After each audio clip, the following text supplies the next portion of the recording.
Several of your beliefs were established at a time when you didn't have the necessary resources to resist their influence. Perhaps it's time to reflect on how well some of them are serving you today.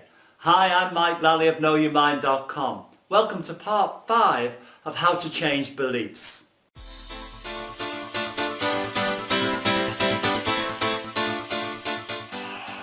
Let's say you can come up with a number of limiting beliefs you have. If you write them down, and incidentally this loosens their grip, you will be able to consciously read a few of them out loud in a minute. But these thoughts loop unconsciously through your mind countless times a day, not just a few times. They become unconsciously automatic thoughts, and they get firmly entrenched to form your unconscious programming. Beliefs and the set of rules you have about yourself are now established. And this is the challenge of change.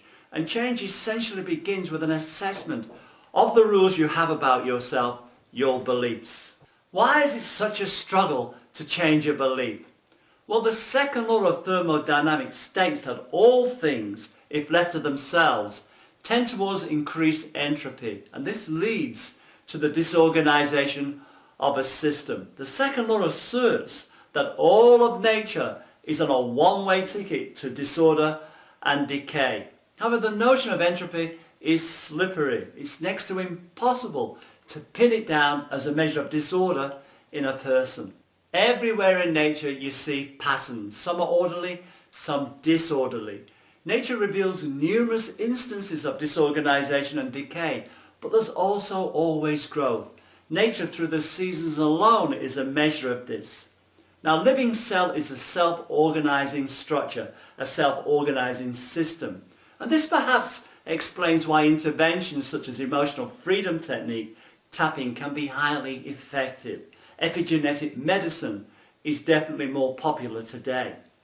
In spite of conflicting tendencies, most people are perfectly capable of self-organization and growth. Our thoughts, feelings, behaviors, interactions with others, ideas, creativity, inventiveness, and so on are rarely ever left to themselves. Everything affects everything else. And this is the nature of a human being.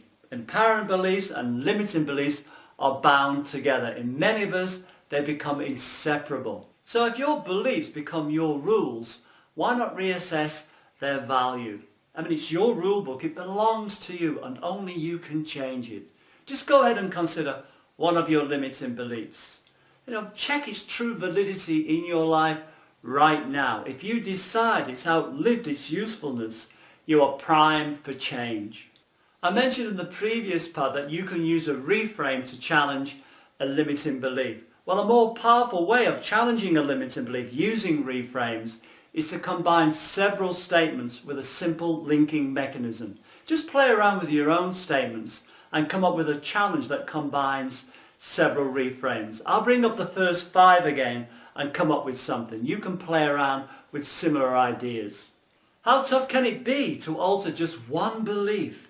Given you don't even have to learn a new belief, you only need to be open to the possibility it can be done. And if you refuse to give it a go, you will never know how adaptable you can be. So why not give yourself permission to discover a skill you may be unaware you have in the same way you have probably done unconsciously so many times in the past. Well, that was a bit wordy, so I'll have another go and this time come up with something simpler, perhaps being a little bit more creative with some of the reframes. Why not give it a go? Then you will know whether it's true, since altering just one belief will be more than possible for you, and which means you'll be able to discover a useful ability and realize just how adaptable you can be.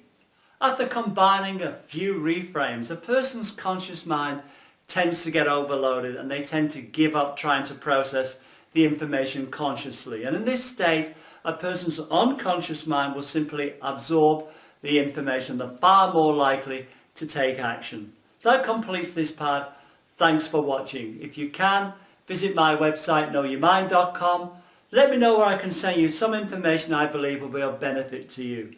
Remember, you have many faces, so why not put them to use? Why not begin the process of assessing your set of rules with a view to challenge those limiting beliefs that may be holding you back. So until we chat again, take care.